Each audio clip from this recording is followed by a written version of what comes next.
Ayun, magandang tanghali po. Naligaw na naman tayo. Bali, andito tayo ngayon sa Katanawan, Quezon.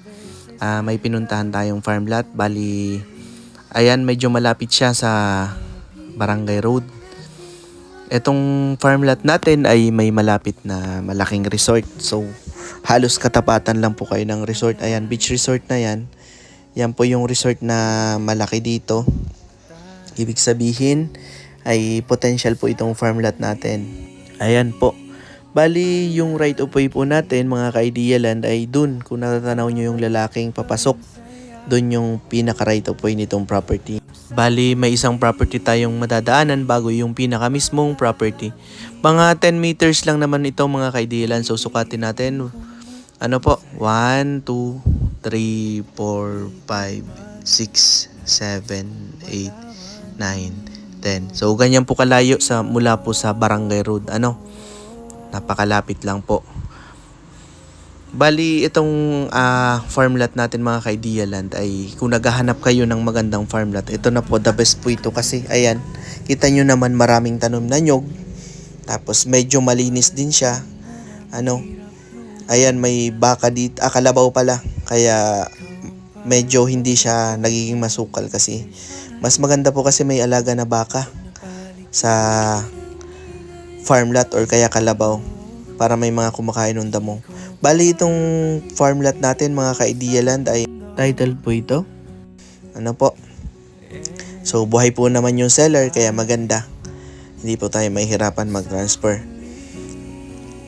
Ayan, bali 1.5 hectares ito mga ka-Idea Land. Ulitin ko lang po 1.5 hectares. So, malaki na po yon.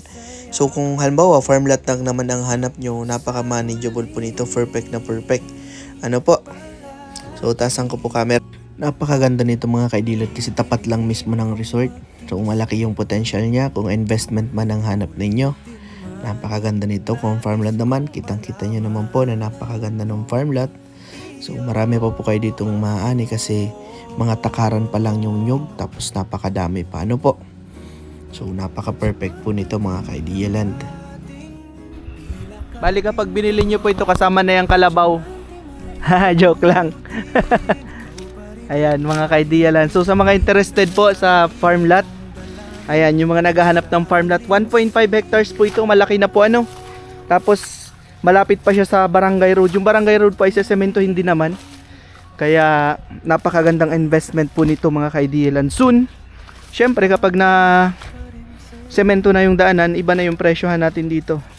Ngayon ay murang-mura pa po ito mga ka-Idea Land. Lalagay ko na lang po sa description yung price. Kagandahan pa po ay clean title po. Walang problema. Ayan lang yung resort. Nako, napakaganda po nito.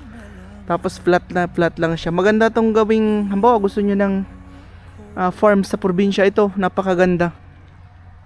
Malapit lang po kayo sa resort. Napaka-accessible pa. Tapos sesementohin pa yung daan. Halos lahat po ng daanan ay sementado na dito lang po sa medyo papasok dito sa syempre sesementohin din yan kasi madami na pong nagde-develop na beach resort po dito sa unahan. Kaya yun yung maganda dito sa area, madami na pong dine-develop na mga resort. So soon, tataas na po yung value natin. Kaya pinaka the best pong investment ito. So maraming salamat po. Ayan, isang huling video po ulit para makita nyo. Ayan flat, tapos mabababa pa yung siguro hindi masyadong nalilinisan ng may-ari, pero okay pa rin naman po, malinis pa, kitang-kita mo yun hanggang doon sa dulo. So 1.5 malawak po yun, hindi lang itong sa natatanaw natin, maaaring mayroon pa pong papunta doon. So hindi ko na po pupuntahan at medyo hapon na po, may pupuntahan pa po kami. So yan,